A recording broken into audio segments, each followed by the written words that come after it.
ಅಭಿಮಿತ್ರ 25 TV ನಮಸ್ಕಾರ. ಮುಖ್ಯಾಂಶಗಳು.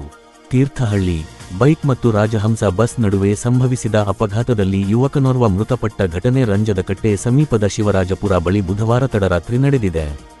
ಮೃತಪಟ್ಟ ಯುವಕನನ್ನು ರಂಜದಕಟ್ಟೆ ಸಮೀಪದ ಮೀನುಗುಂದ ಗ್ರಾಮದ ಪುನೀತ್ 26 ಎಂದು ಗುರುತಿಸಲಾಗಿದೆ. ಅಪಘಾತದಲ್ಲಿ ತಲೆಗೆ ಗಂಭೀರವಾಗಿ ಗಾಯಗೊಂಡ ಹಿನ್ನೆಲೆಯಲ್ಲಿ ಯುವಕ ಮೃತಪಟ್ಟಿದ್ದಾರೆ ಎಂದು ತಿಳಿದು ಬಂದಿದೆ. ನಮಗೆ ಬಂದ ವರದಿ. ಅಭಿಮಿತ್ರ 25 ಟಿವಿ.